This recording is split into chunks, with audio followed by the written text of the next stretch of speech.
우리 하나님께서 주시는 말씀은 열왕기상 2장 1절로 7절입니다. 열왕기상 2장 1절로 7절 우리 찾았으면 한음성으로 같이 읽습니다. 다윗이 죽을 날이 임박하매 그의 아들 솔로몬에게 명령하여 이르되 내가 이제 세상 모든 사람이 가는 길로 가게 되었노니 너는 힘써 대장부가 되고 내 하나님 여호와의 명령을 지켜 그 길로 행하여 그 법률과 계명과 율례와 증거를 모세의 율법에 기록된 대로 지키라. 그리하면 내가 무엇을 하든지 어디로 가든지 형통할지라. 여호와께서 내 일에 대하여 말씀하시기를 만일 내 자손들이 그들의 길을 삼가 마음을 다하고 성품을 다하여 진실이 네 앞에서 행하면 이스라엘 왕 위에 오를 사람이 내게서 끊어지지 아니하리라 하신 말씀을 확실히 이루게 하시리라. 수레의 아들 요압이 내게 행한 일을 곧 이스라엘 군대의 두 사령관 네리의 아들 아브넬과 예델의 아들 아마사에게 행한 일을 내가 알거니와 그가 그들을 죽여 태평시대에 전쟁의 피를 흘리고 전쟁의 피를 자기의 허리에 띤 띠와 발에 신은 신에 묻혔으니 내 지혜대로 행하여 그의 백발이 평안히 소울에 내려가지 못하게 하라. 마땅히 길르앗 바르실레의 아들들에게 은총을 베풀어 그들이 내 상에서 먹는 자 중에 참여하게 하라. 내가 내 형 압살롬의 낯을 피하여 도망할 때에 그들이 내게 나왔느니라. 아멘. 오늘 충성도 잘해야 합니다 라는 제목으로 목사님 말씀 전해주시겠습니다. 점심을 드시고 나면 졸리는데 어떻게 하지요?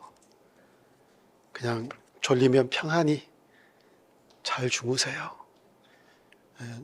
저도 교회에 와서 자면 또 어느 순간 또 은혜가 내려질지 모르거든요. 근데 선교에 대한 얘기를 할 때는 절대 졸지 말라고 그러거든요. 어떤 선교사님이 얘기를 하시는데 한 사람이 예배 시간에 계속 졸다가 눈을 떠보니까 옆 사람이 일어선 거예요. 그래서 일어서야 되는 시간인가 보구나 하고 일어섰는데 선교사 할 사람 일어서라고 한 콜링 자리였대요. 이제 자다가 일어난 거지요. 그래서 계속해서 하나님 저 아닙니다. 그때 제가 자다가 일어난 거지 선교사 되려고 일어난 거 아시죠? 근데 계속해서 바람이 불거나 비가 오면 이런 소리가 들려오더래요. 그때 너 왜 일어났니? 그때 너 왜 일어났니? 할 수 없이 그 부담감에 못 이겨서 선교사로 나갔다는 얘기가 있거든요. 오늘 선교사 콜링 시간이 아니니까요. 우리 목사님과 잠깐 얘기하는 중에 저하고 외모도 좀 닮았고, 그죠? 머리 빠진 게 닮았지요? 언젠가만에 엘리베이터를 아파트에서 탔는데 한 5살쯤 됐던 꼬마아이인 것 같아요. 남자애인데 엄마하고 같이 탔어요. 근데 저를 가만히 이렇게 쳐다보더라고요. 그냥 한다는 소리가 대머리다 그러는 거예요. 이제 이 엄마가 얼마나 당황했겠어요. 이 녀석아 그렇게 얘기하면 안 돼, 뭐 저한테 죄송합니다 하고 막 날린 거예요. 그래서 아이 괜찮다고 놔두라고 이제 막 애한테 뭐라고 그러니까 얘가 또 가만히 있다가 저를 2번 죽이는 소리를 한 거예요. 제 엄마를 쳐다보면서 그럼 뭐라고 얘기해야 돼? 그러는 거예요. 애 눈에 대머리로 보이니까 대머리라고 그랬는데 그걸 뭐라고 그러니까 그럼 뭐라고 얘기를 해야 되느냐고 2번 죽이는 소리를 들었던 적이 있어요. 제가 서울에서 전도사로 이렇게 목회를 하고 있었을 때 약국하던 약사님, 권사님이 제가 아주 젊었을 때부터 머리가 빠지기 시작했어요. 저를 이렇게 보면서 전도사님이 머리가 빠진 이유를 자기가 생각을 해봤는데 이래서 머리가 빠진대요. 이렇게 사역을 같이 하면서 가만히 보니까 이 대목에서는 전도사님이 화를 낼 것 같아. 그리고 저를 이렇게 지켜보고 있는데 화를 내지 않더래요. 그런 일들이 많이 생기더래요. 이 대목에서는 분명히 화를 내야 되는데 여기서는 저분이 분명히 언성을 높여야 되는데 전혀 언성도 높이지 않고 화를 내지 않더래요. 그래서 전도사님은 그 화를 발산해버리면 되는데 화를 꾹꾹 누르니까 열이 속에서 위로 이렇게 타고 올라가 가지고 모근을 헤쳐서 머리가 빠진대요. 목사님도 그러시나요? 대머리 이야기였습니다. 여러분, 오늘 이 본문의 제목, 이 얘기 주제는 주인공은 요압 장군이라고 하는 주제입니다. 요압이요, 다윗 왕국의 군대 장관이었어요.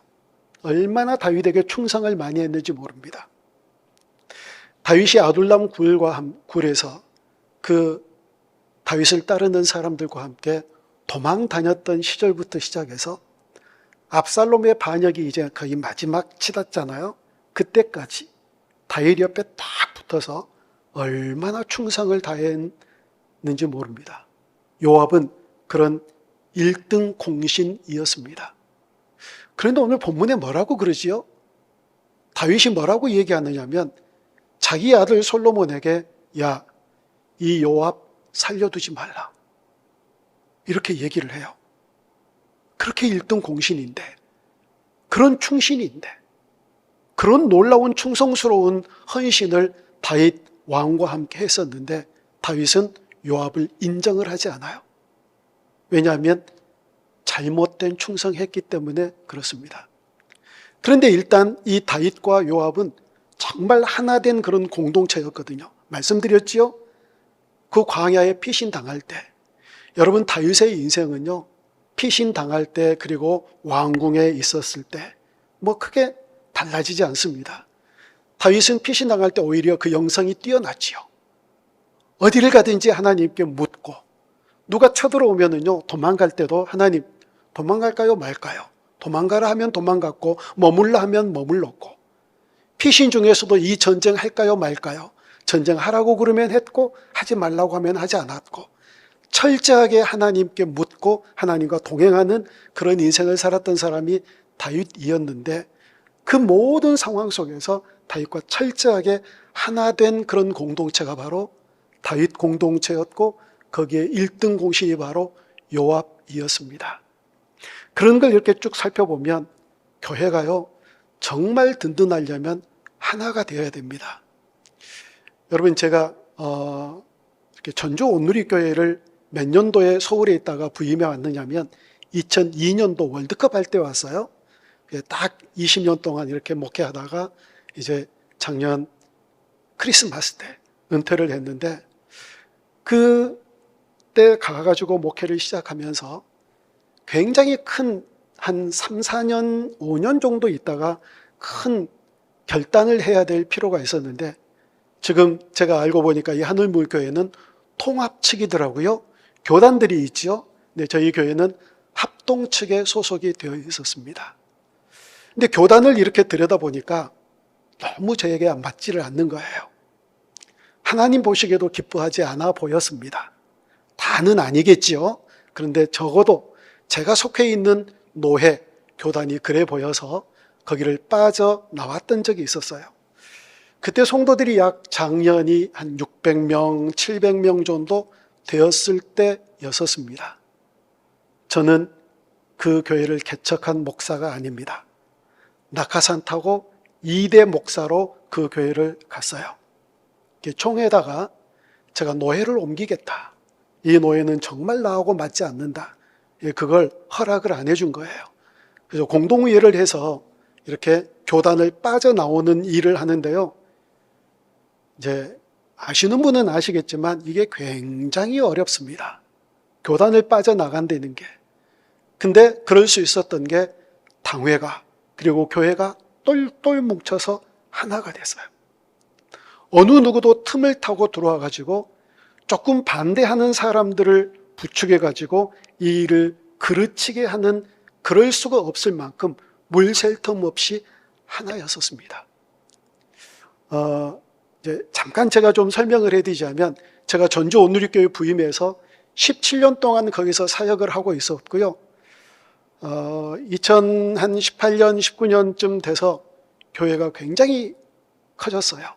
아이들까지 거의 한 3,000명 정도 되는 그런 교회가 됐는데, 야, 너무 앉을 자리가 없어서 교회를 좀 크게 하자, 짓자라고 하다가 교인들과 마음이 맞아서 우리 대형 교회 하지 말자. 더 이상 교회를 키우지 말고 교회를 쪼개자. 건강하게 쪼개자. 근데 한 번은 이제 부목사님을 보낸 적이 있었어요. 근데 부목사님을 따라 나가라니까 한 80명 따라 나가더라고요. 그래서 이제 교회에서 한 3억인가 4억인가 들여서 이제 분립 개척을 한 적이 있었고, 또 부목사님을 내보내자니 많이 안 따라갈 것 같아서 그럼 담임 목사가 나간다 해가지고 제가 나간다고 그러니까 한 500명 정도가 따라 나와서 더 온누리 교회라고 이름을 지어서 3년 동안 목회를 하다가 은퇴를 했거든요. 이제 그런 일들이 있었는데, 그 과정에서 이 교단을 빠져나간 일, 이 일을 그때 600명 정도 성도들이 있었을 때 그 일을 행했었는데 모두 다 놀랬어요. 어떻게 낙하산 타고 온 목사가 교단을 빠져나가나. 그래서 전주 온누리교회에서 마지막 이제 작년 12월 달에 이제 마지막 은퇴하기 전에 와서 설교를 해 주십시오 와서 이제 얘기를 하길래 그때 가서 그런 얘기를 했었거든요. 그게 그렇게 가능했던 건 교회가 하나였기 때문입니다. 당회가 하나였고 온 교우가 하나였기 때문에 어느 누구도 교회 안에 파고 들어와서 우리를 흔들 수가 없었기에 그게 가능했습니다. 내가 했던 목회의 많은 일들 가운데 교단을 빠져나온 일이 나는 가장 잘한 일이라고 생각을 합니다.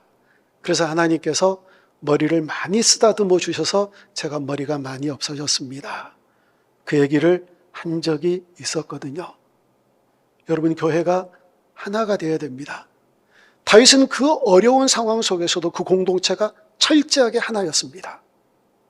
만약에 밀고자라도 하나라도 있었다면 사울에게 영락없이 잡혔을 것이고, 만약에 이 배신자들이 옆에 많이 있었다면 다윗은 다윗 될 수 없었거든요. 그런데 다윗 공동체가 정말로 승승장구하고 걸작의 인생을 살 수 있었던 가장 중요한 이유는 다윗 공동체가 온전히 하나 된 공동체였습니다. 여러분, 교회들이요, 많은 문제들을 안고 있어요. 저희 교회가 이제 분립해가지고 500명 성도가 왔는데요.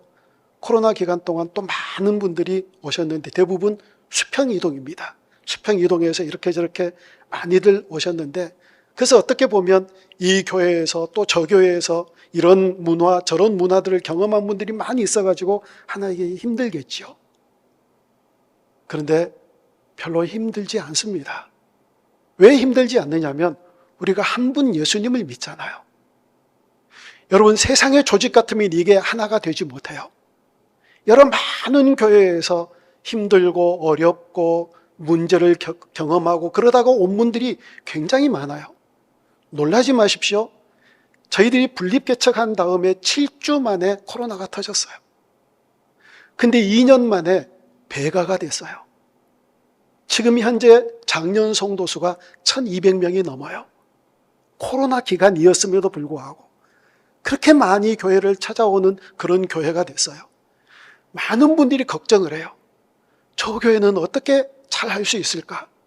왜냐하면 이 교회에서 저 교회에서 많은 자기 색깔을 가지고 있는 사람들이 함께 모여드는데 어떻게 하나가 될 수 있나? 여러분, 생각해 보세요. 가능할 것 같으세요? 근데 가능해요.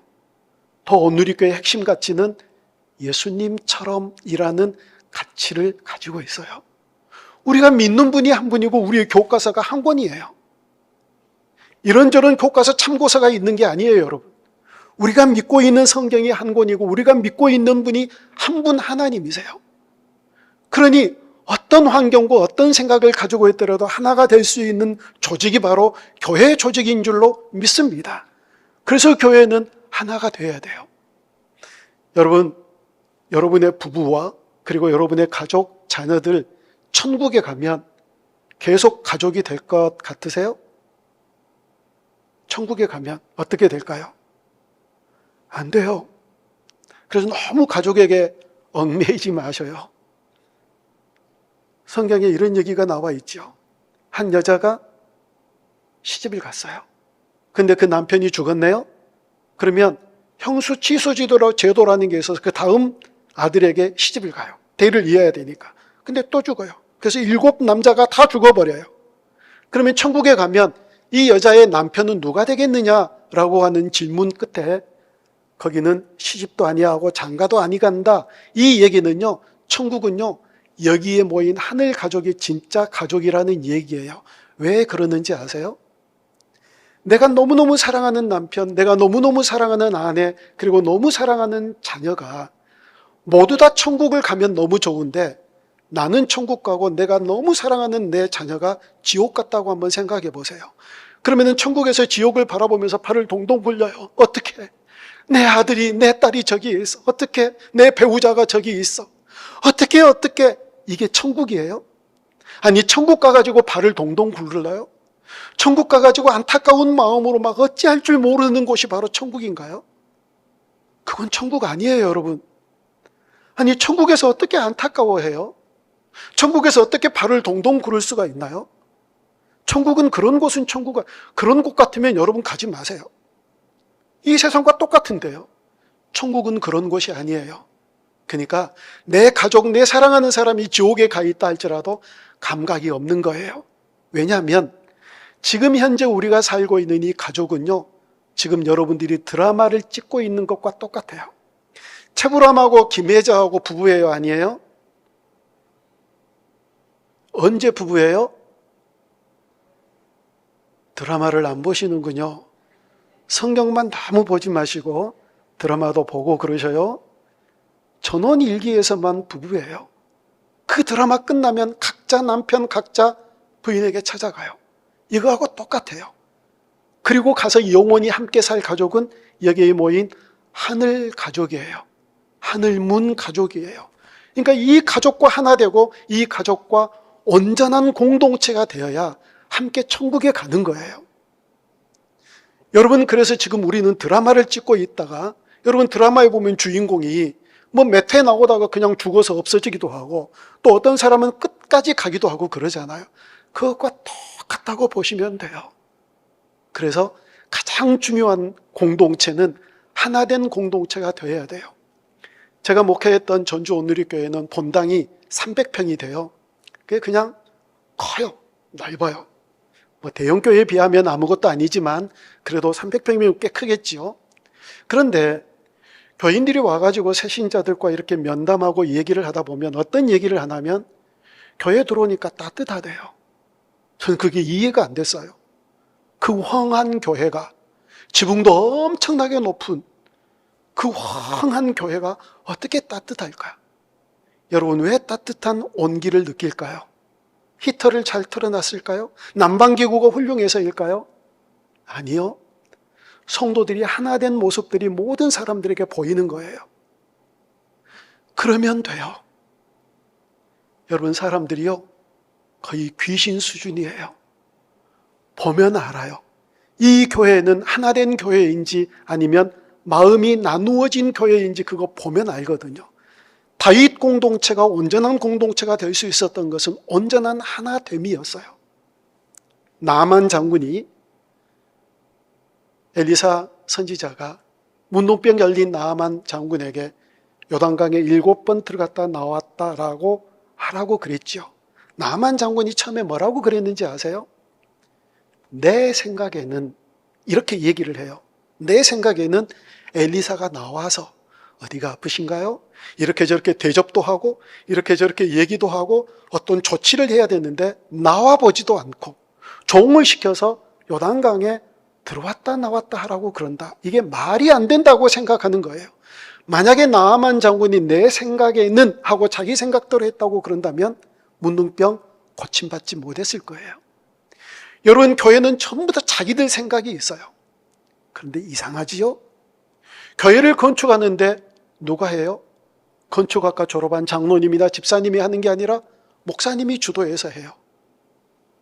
교회의 재정을 움직이는데 경제학과 출신이 하는 게 아니라 또 목사님이 해요.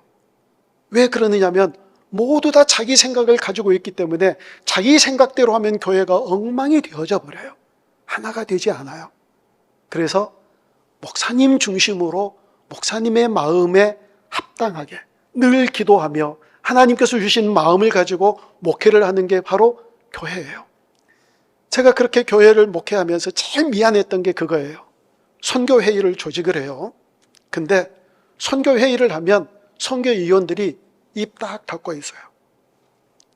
그리고 제가 하자는 대로 다 해요. 그러려면 뭐 하려고 선교위원회를 모이나? 여러분 생각해 보세요. 선교회 예산이 수억이에요. 그 예산을 다루는데 선교위원회를 모이는데 전부 다 담임 목사인 제가 내놓은 안건을 가지고 통과를 시켜요. 제가 설명을 해요. 그러면 선교위원들이 예, 뭐 그렇게 하지요, 그렇게 하지요. 다 그렇게 해요. 근데 왜 선교회를 모여요? 지 마음대로 하지. 담임 목사 지 마음대로 하지. 그래서 늘 선교위원들에게 미안한 거예요. 모일 때마다 제가 얘기를 해요. 왜 이렇게 하는지 이유가 있습니다. 첫째는 각자의 생각들이 다 있어서 여기에 선교합시다, 저기에 선교합시다 얘기하면 예산을 감당을 못합니다. 그래서 가장 잘하는 목사가 원하고 요구하는 대로 하는 겁니다. 왜냐하면 이 선교위원도, 왜냐하면 여러분들은 선교사님들 아는 분 안 계세요? 다 있어요. 이분 돕고 싶고, 저분에게 지원하고 싶고, 이분에게 더 많이 투자하고 싶고, 그런 얘기들을 선교위원들이 다 해버리면 감당을 못해요. 그래서 저희 교회는요, 선교위원이 추천한 것을 맨 뒤로 놔버려요. 선교위원이 추천한 것을. 그리고 일반 성도들이 추천한 것을 가장 먼저 심의를 해요. 그 선교위원들이 권한이 없어요. 그렇게 선교위원들에게 제가 부탁을 해요. 그리고 두 번째 이유는 담임 목사가 하는 대로, 하자고 하는 대로 하는 이유. 그럼에도 불구하고 선교위원회를 모이는 이유는 선교위원회도 모이지 않고 담임 목사가 하자는 대로 하면 비리가 생길 수 있어요. 그리고 그게 사람들이 볼 때 공정성이 담보가 안 돼요. 그래도 뭘 결정을 할 때 선교위원회가 결정했다 하는 것과 담임 목사가 결정했다 하는 것과의 사람들의 마음 받아들이는 감정이 달라요. 결국은 담임 목사가 혼자 다 해요. 너무 미안한 거예요. 이게 선교위원들이 들러린 거예요. 그럼에도 불구하고 교회라고 하는 조직은요, 할 수 없이 담임 목사를 중심으로 해가지고 하나 되는 조직이어야 해요. 여러분 꼭 이런 뭐 특별 집회나 강사들 하면은 맨날 담임 목사 얘기, 말 잘 들으라는 얘기 많이 하죠. 절대 짜지 않아요. 근데 이게 정석이에요. 정말 교회가 하나 되는 교회가 되는 거는요, 동네 사람들이 알아요. 교회를 처음 와본 사람들이 느낌으로 알아요. 모를 것 같으지요? 여러분도 아실 거예요. 다윗 공동체가 정말 힘이 있는 공동체, 그리고 이스라엘 역사에 전무후무한 그런 힘 있는 강력한 공동체가 될 수 있었던 것은 그 공동체가 하나 됐기 때문이에요. 여러분 이스라엘 국기 아세요? 앞 이 양옆으로 줄이 그어져 있고 가운데 별 하나가 있어요. 이 별이 다윗의 별이에요. 그들은 지금도 다윗 왕과 같은 왕을 사모해요. 그만큼 다윗은 걸작의 인생을 살았고 그만큼 다윗은 통솔력이 좋았어요. 그래서 여러분 정말 재직들이 교회가 하나 되면은요, 마귀들이 흔들지 못해요. 마귀들이 틈타고 들어올 수 있는 모든 곳을 차단하셔야 돼요. 그래서 하나가 되려면은요, 가장 중요한 건 우리가 믿는 주님이 한 분이시다. 이 사실을 분명히 생각할 때 얼마든지 하나 될 줄로 믿습니다. 저는 성도들에게 그 얘기를 많이 해요. 여러분도 한번 따라서 해보실래요? 천국 가는 길 외에 급할 것도 없고 중요한 것도 없다. 그렇지 않나요? 천국 가는 일 외에 급할 것 없어요. 그 중요한 것 없어요. 교회에서 싸우는 것 보면 천국 가는 것 같고 상관없는 것 같고 싸워요. 이 색칠하자 저 색칠하자 이것 갖고 싸워요. 전부 다 그게 명분이 될 뿐이에요. 천국 가는 길 외에 더 중요하고 급할 것이 없어요. 그래서 다윗 공동체처럼 하늘문 교회가 정말 온전히 하나 된 교회. 그래서 많은 사람들이 여기를 찾아와서 정말 이 교회는 따뜻한 교회다. 하나 된 교회다. 여러분, 사람들이 귀신같이 알아요. 제가 그걸 왜 안지 아세요? 저는요, 많은 터닝 포인트가 있었어요. 첫 번째, 서울에서 이렇게 학교를 다니고 그럴 때 수없이 많은 제자훈련, 성경 공부를 섭렵하고 다녔어요. 아니, 목사가 말씀을 가르치려면 성경을 잘 알아야지 하고 성경만 그렇게 공부를 하고 성령의 역사 이런 부분에서 문을 닫고 산 사람이에요. 근데 어느 날 성령님께서 저를 치셨어요. 그래서 성령님에 대해서 문을 활짝 열게 하셨어요.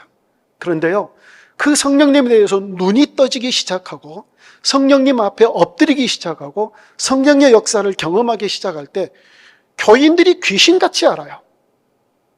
그리고 교회는 그때부터 폭발적으로 부흥을 하기 시작했어요. 여러분, 사람들이요, 놀랍게 알아요. 모를 것 같지만 그냥 알아요. 여러분들이 마음으로부터 전심으로 하나가 되고 어느 누구도 흔들 수 없는 그런 복된 하나된 공동체를 만들어갈 때 우리 하늘문 교회가 하나님 기뻐하시는 교회 반드시 되어줄 줄로 믿습니다. 꼭 그러셔야 돼요. 생각해 보세요. 마음이 달라질 때, 또 이런저런 생각 들을 때, 에이, 천국 가는 길 외에 급할 것도 없고 중요한 것도 없어. 그러면 그게 그대로 견뎌져요. 제가 성령의 은혜를 경험하고 나서 그 다음에 십자가 앞에 서는 그런 또 훈련을 했었어요. 그 십자가 앞에 서자 가장 중요하게 제 마음속에 생겼던 변화가 어떤 거였느냐면 모두 다 저보다 다 나은 거예요.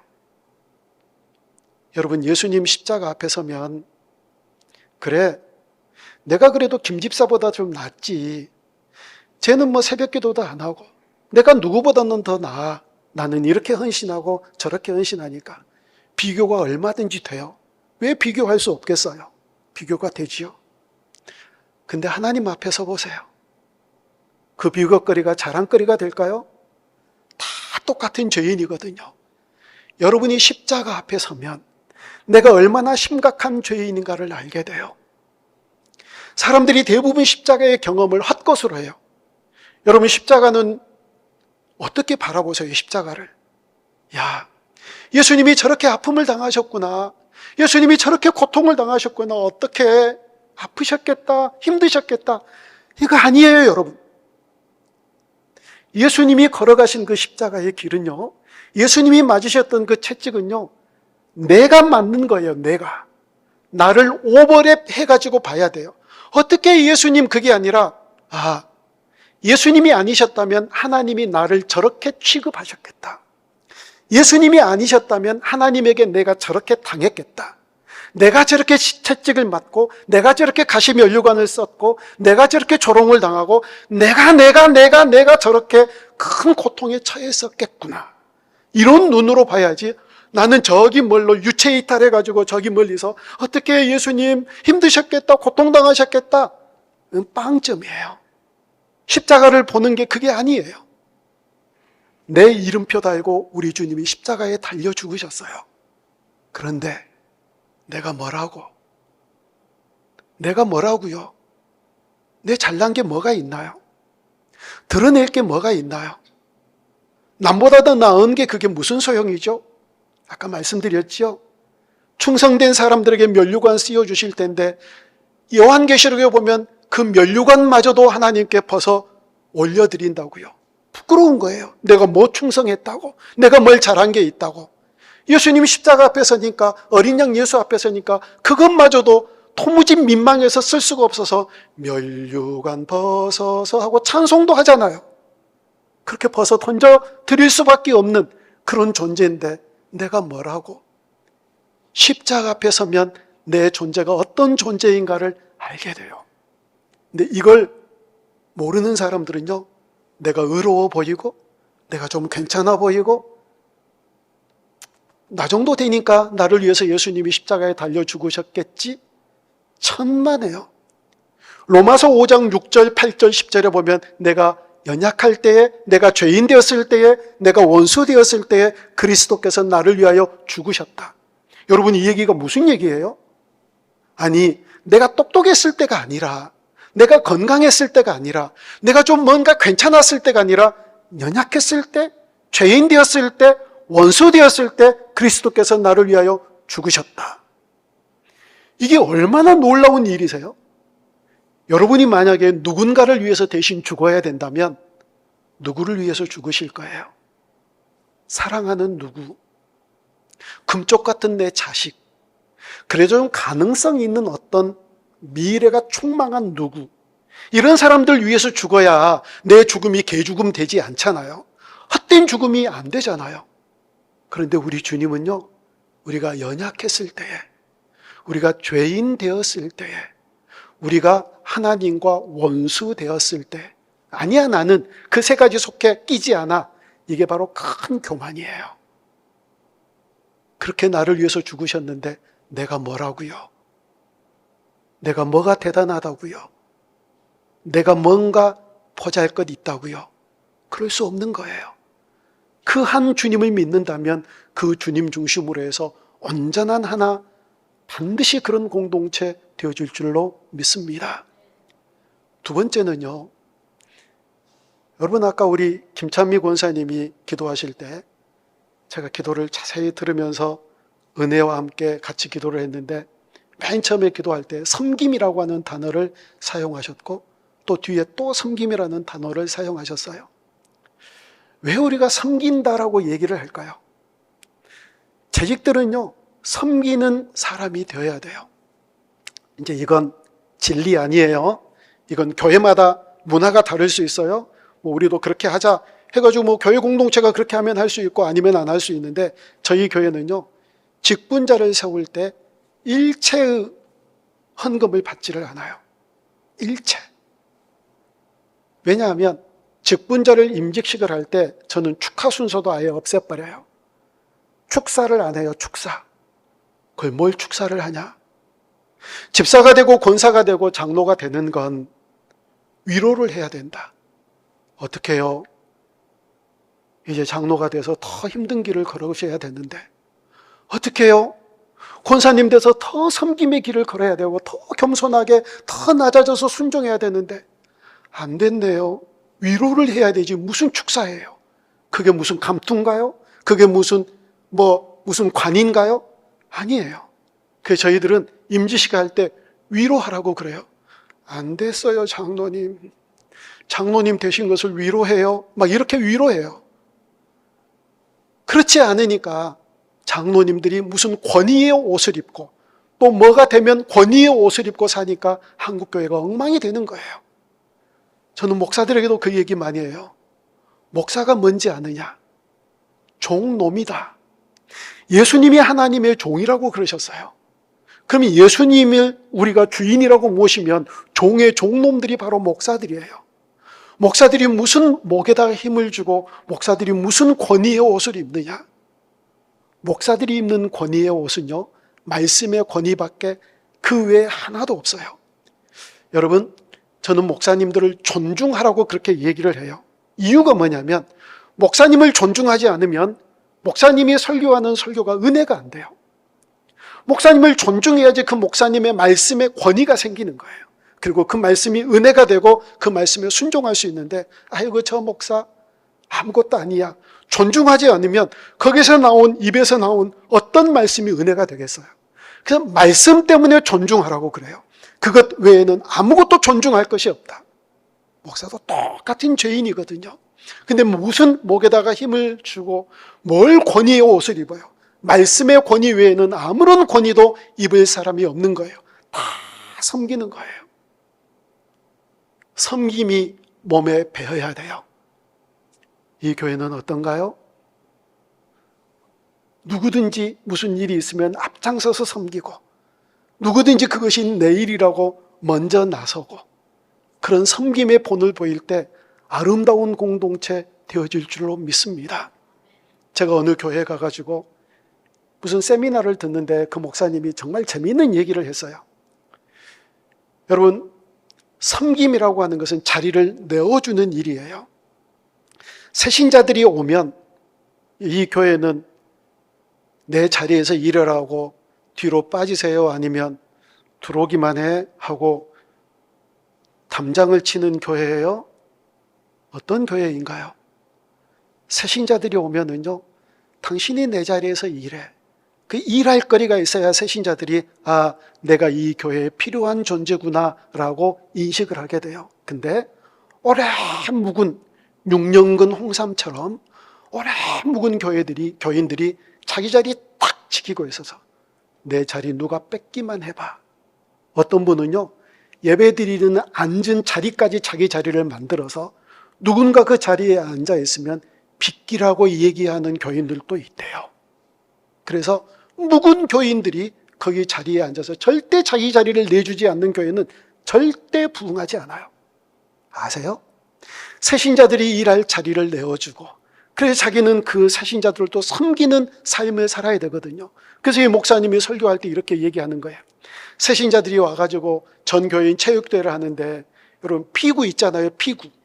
이렇게 적들이 뺑 둘러싸여가지고 안에 있는 사람을 공으로 맞춰 막 죽이잖아요. 우리는 막 공을 맞춰 죽이는데, 새신자가 누구를 잡겠다고 공을 딱 던졌는데 집사가 그 새신자가 던진 공을 안 맞기 위해서 피하면 그건 집사도 아니래요. 새신자가 맞히겠다고 공을 던지면 따라가서 맞아서 죽어줘야 이 정도가 집사지, 어떻게 새신자가 맞춰 잡겠다고 던진 공을 피하냐, 그건 집사도 아니다. 바로 잘라야 된대요. 새신자가 축구를 하는데 공을 잡았어요. 근데 그 공을 몰고 가도록 다 피해 주는 거예요. 골을 넣기 위해서 공을 딱 찼는데 골키퍼가 그 공을 잡으러 가다가 일부러 엎어지는 거예요. 그리고 골인 시켜주는 사람이 그게 진짜 집사지, 어떻게 새신자가 골을 넣겠다고 공을 찼는데 그걸 잡냐, 그건 바로 잘라야 된대요. 새신자가 그걸 알까요? 모를까요? 알아요, 다. 저분들이 나를 위해서 저렇게 해주는구나. 그러면서 자기 존재의 가치를 누리는 거예요. 이게 섬김이에요. 섬김이란 뭘 먼저 와가지고 찾고 닦고 뭘 봉사하고 헌신하고 이런 것이 아니라 자기 자리를 내어주는 게 바로 섬김이에요. 예수님의 섬김이 가장 위대한 섬김 맞지요? 예수님이 하늘 보좌의 자리를 내어드렸잖아요. 그걸 벗고 이 세상에 오셨잖아요. 그러니까 정말 부흥하는 교회들은요, 새신자들에게 자리를 내어주는 교회예요. 그렇지 않는 교회는요, 묵은 신자들이 많아가지고 자기 자리를 꼭 지켜서 새신자들이 자기의 울타리를 쳐들어오지 못하도록 막는 교회는 아예 부흥을 꿈도 꾸지 마세요. 그런 교회가 어떻게 부흥해요? 오자마자 정착할 수 있는. 그래서 저희 교회는 그래요. 신천지인가 아닌가 확정만 되면 오자마자 성가대 서십시오. 성가대 서요. 교회가 크면 클수록요, 아는 사람들이 있어야 되거든요. 근데 새신자들이 처음에 오면 너무 공허해요. 모르는 사람들 투성이라. 그러니까 빨리 소그룹 공동체에 들어가가지고 아는 사람들이 생겨야, 그래야 자기를 아는 체 해주고 또닥거려주고 등이라도 이렇게 쳐주고 그래야지 교회에 잘 적응할 수 있잖아요. 이 섬김이 가득한지 아닌지 또 알아요. 여러분, 교회 분위기가 그래요. 하늘문 교회는 정말 섬김이 충만한 교회, 섬김이 넘치는 교회, 누구에게든지 자기 자리를 내어줄 수 있는 그런 교회가 꼭 되어줄 수 있기를 축복합니다. 그래야 되거든요. 그리고 세 번째로 교회는요, 그 섬김뿐만 아니라 교회의 가치가 무엇인가를 분명하게 알아야 돼요. 여러분이 이제 재직이 되고 또 나중에 교회를 운영할 수 있는 장로님도 될 수 있고 운영위원도 될 수 있고 이런 자리까지 이르를 수 있을 거예요. 아까도 오전에도 말씀드렸듯이요, 교회는 전자계산기로 계산하는 곳이 교회가 아니에요. 교회의 가장 중요한 사명은 생명을 살리고 생명을 세우는 게 바로 교회예요. 제가 한 가지 얘기를 해드리자면, 저희 이제 50대 초반이었는데 얼마 전에 세상을 떠난 집사님이에요. 근데 이 집사님이 어떻게 저희 교회로 오게 됐느냐면, 전주에 와가지고 교회를 찾기 위해서 기도를 하는데 하나님께서 꿈에 교회를 보여주셨대요. 그러니까 이렇게 자기가 꾸었던 꿈과 똑같은 교회가 어디 있는가 하고 봤더니 저희 교회가 보인 거예요. 근데 그 꿈에 교회도 보여주셨고 그 교회를 이렇게 올라가 봤더니 주차장이 굉장히 넓더래요. 전주 온누리교회 주차장이요, 조그만한 산이었던 교회를 사가지고 3,000평이에요. 그래서 옥상에 올라가가지고 보면 주차장이 굉장히 넓어요. 야, 이 교회 주차장 넓다, 꿈속에서 그렇게 하는데 어떤 분이 올라오셨대요. 그래서 이 교회에 대해서 이런저런 얘기하다가 꿈에 깼는데, 그래서 그 교회를 찾아가지고 저희 교회로 왔는데 제가 예배 인도하러 딱 올라가니까 저를 보고 펑펑 울었대요. 꿈속에서 본 사람이 저래요. 저하고 똑같대요. 제가 맨날 그래요. 내가 피곤한 이유는 꿈속에서도 이렇게 찾아다니느라고 피곤하다고. 그런데 그분이 인테리어를 하는 분이에요. 교회를 처음에 딱 들어오니까 장판으로 되어 있는 거예요, 바닥이. 근데 여러분 아시잖아요. 장판과 장판 사이는 처음에는 괜찮지만 나중에 시간이 되면 떠요. 이렇게. 그러니까 안 뜨게 이렇게 테이프도 붙이고, 처음에 노란 테이프 붙였다가 이 접착력이 강하지 않아서 청테이프로 붙이고, 그러면은 타닥타닥 이 바닥이 굉장히 보기 좋지 않아요. 그래서 자기가 처음에 등록을 할 때 그렇게 기도를 했대요. 하나님, 저에게 돈을 많이 벌게 해주시면 이걸 전부 다 제가 바꿀게요. 타일로. 그 수백만 원 들어요. 그렇게 기도를 했대요. 근데 어느 날 저희 교회 지하에서 불이 났어요. 제가 새벽 기도를 딱 끝나고 나오는데 어디서 탄 냄새가 나는 거예요.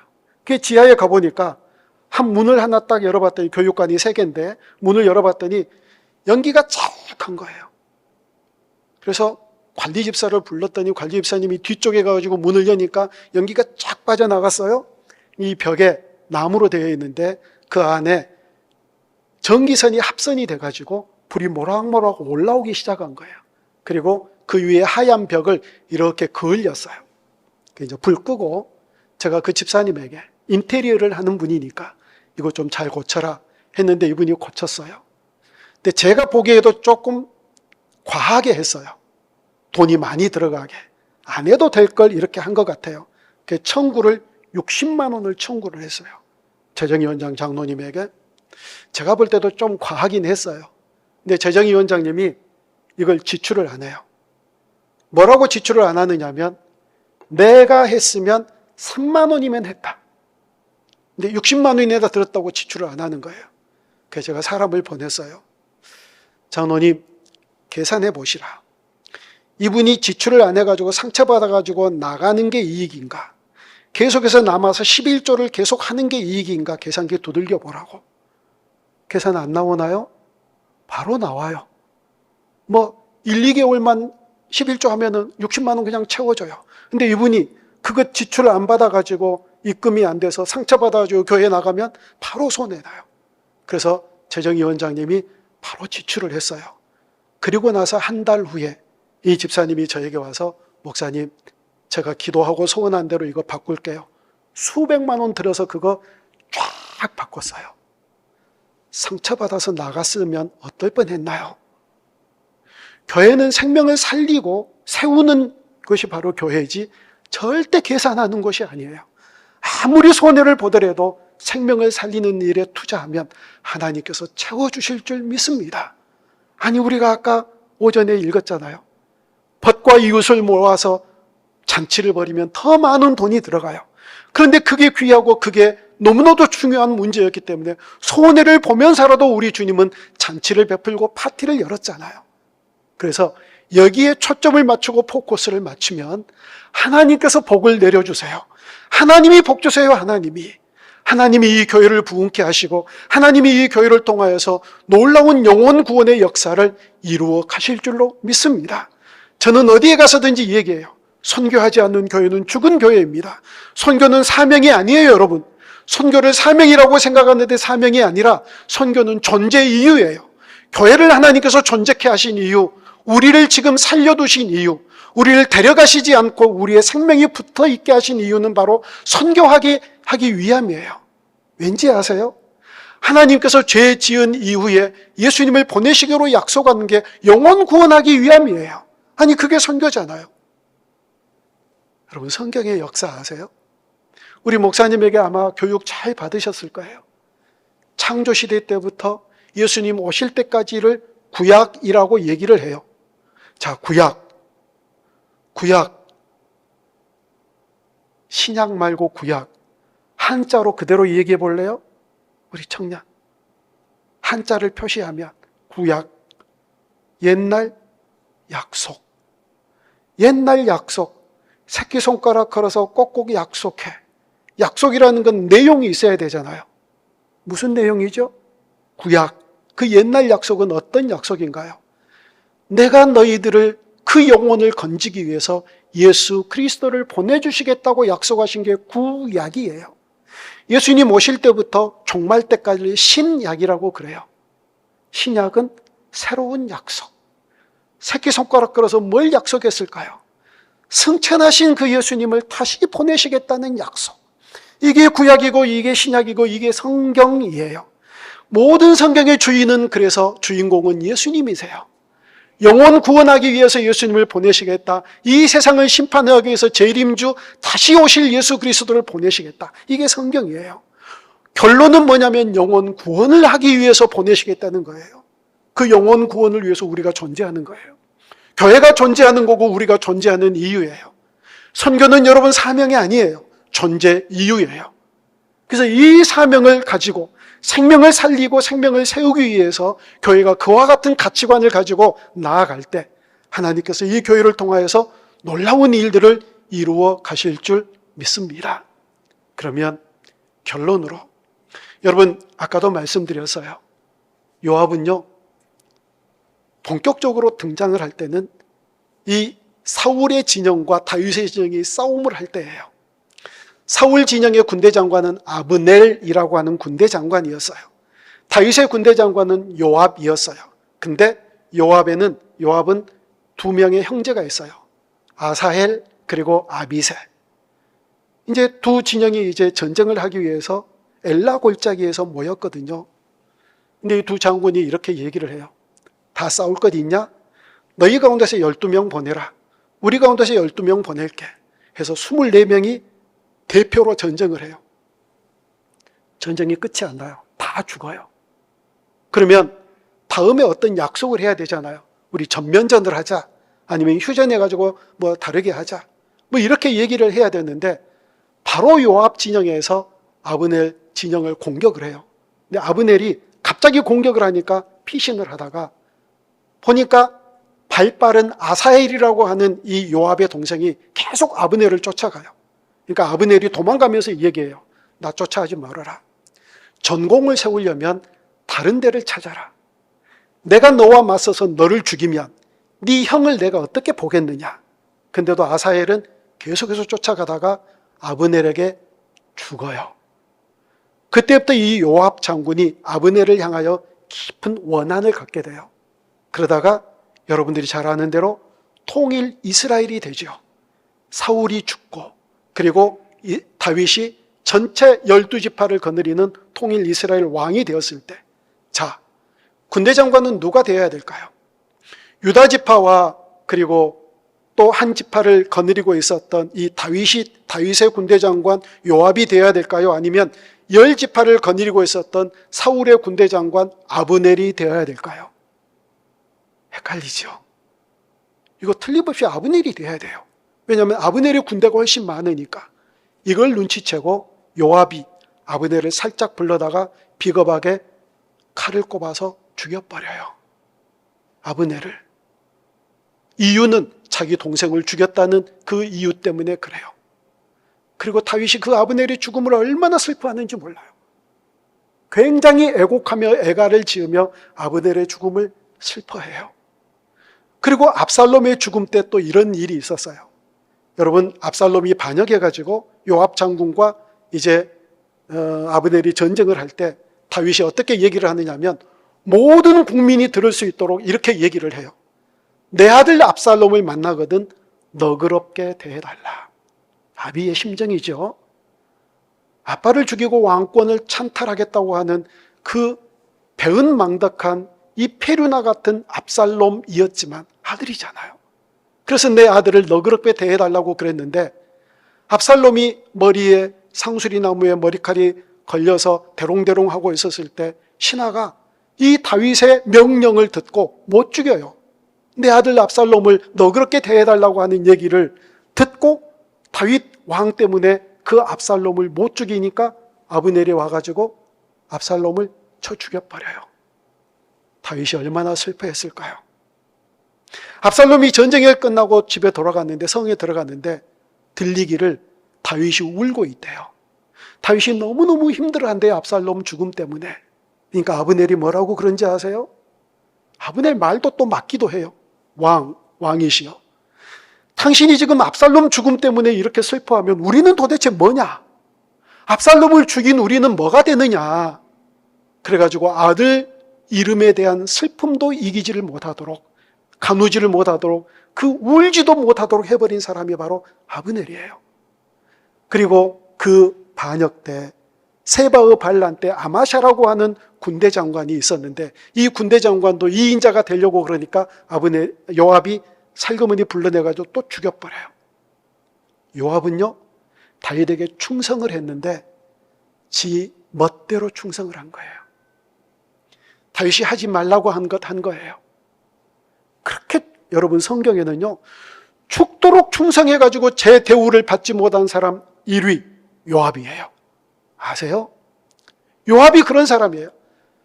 그 광야 생활을 하면서 도망자로 살 때부터 가장 많은 충성을 했음에도 불구하고, 우리 성경 다시 한번 볼래요? 5절, 오늘 읽은 본문 5절.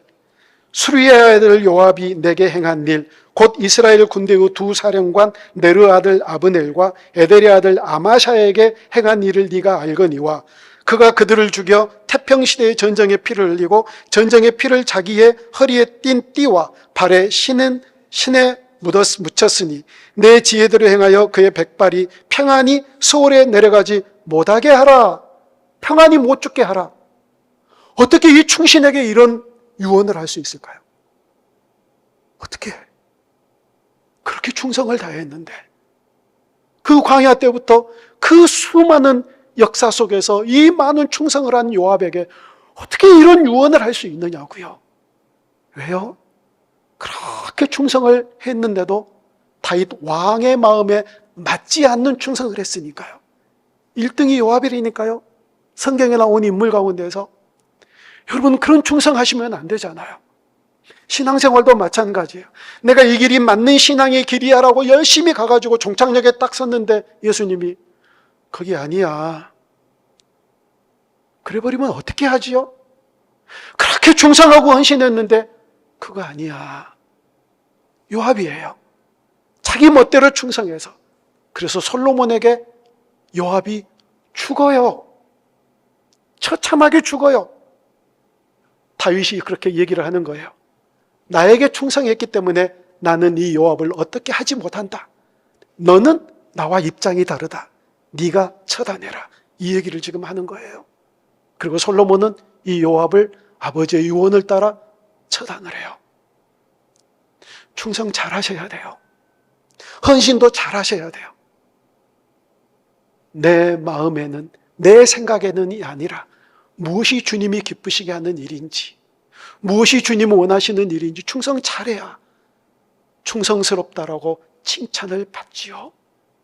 그리고 또요, 그 뒤에 보면 7절에 보면 마땅히 길르앗 바르실레라고 하는 사람이 있었어요.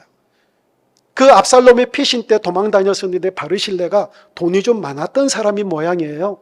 그 다윗과 함께한 일행을 많이 공개를 한 사람이에요. 이것도 잊지를 않아요, 다윗이. 야, 바르실레라고 하는 사람이 있어. 쟤는 나에게 녹을 먹지 않는데, 내가 호의를 베풀려고 했는데 내 호의를 받아들이지 않았어. 그러니까 네가, 그 바르실레 아들이 김함이라고 하는 아들이 있어요. 나 성경에 김씨가 나온 거 처음 봤어요. 김함.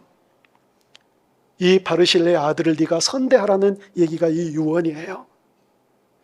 다윗은 꼼꼼하게 자기의 삶을 통해서 유언을 해요. 그런데 요압이 안타깝지요?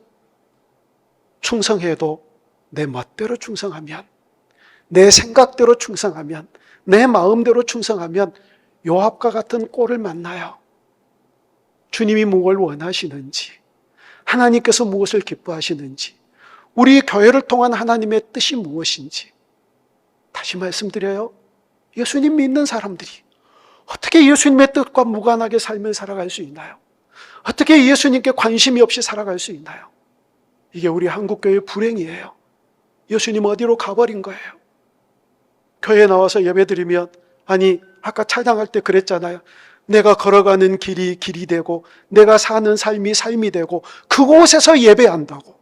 그곳에서, 여기서만 예배를 하는 게 아니라 내가 가는 걷는 길에서, 내가 사는 삶의 현장에서 예배하고. 저희 교회는요, 나갈 때 게시판이 있어요. 게시판에 나가면서, 교회에서 밖에 나가면서 게시판 위에 뭐라고 써져 있느냐면 예배는 지금부터입니다 라고 써 있어요. 여러분, 예배는 여기서 끝나는 게 아니에요. 교회 나가면서도 예배가 계속돼요. 아까 찬양 드렸지요? 내가 가는 길에서, 내가 사는 삶에서 여기에서 예배합니다. 그렇게 찬양했으면 그렇게 예배해야지요. 그래서 가장 중요한 건 우리 주님이 무엇을 기뻐하시는지, 하나님의 뜻이 무엇인지 그 뜻에 포커스를 맞춰서 삶을 살면 이 교회 하나님께서 참으로 기뻐하시고 주님이 원하시는 복된 교회 되어질 줄로 믿습니다. 포커스라는 영화 아세요? 이 교회는 너무 성경만 보는 것 같아요. 영화도 좀 보고 그래야 되는데 사기꾼들이 사람들의 집중을 흐트려요. 집중력을.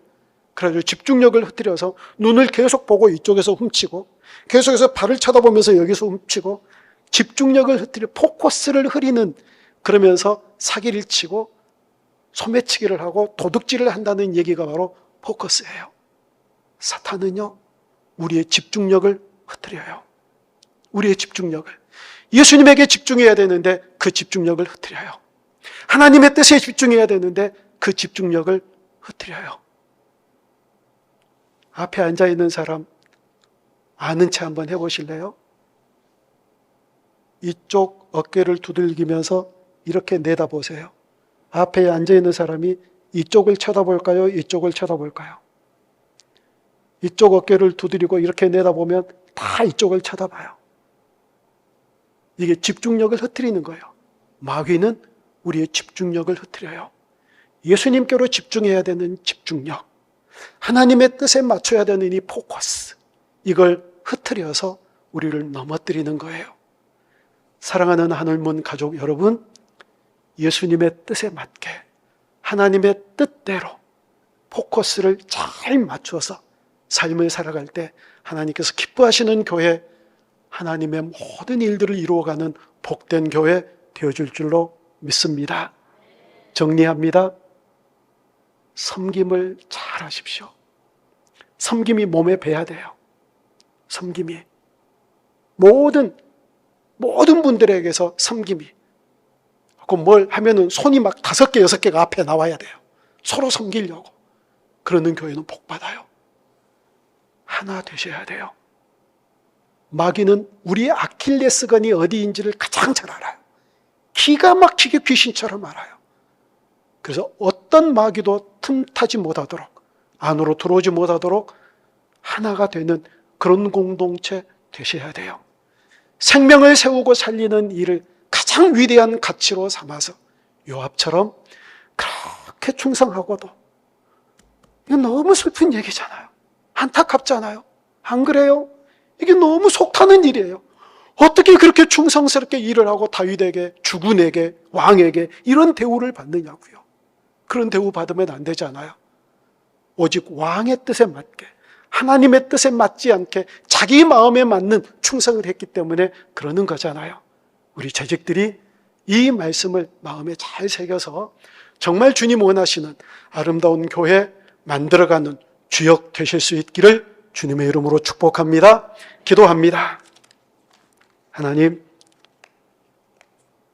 들어야 될 말씀들이 기억되게 하셔서 사랑하는 종들을 통하여 하나님의 교회를 왕성케 해 주시옵소서. 예수님의 이름으로 축복하며 기도하옵나이다. 아멘.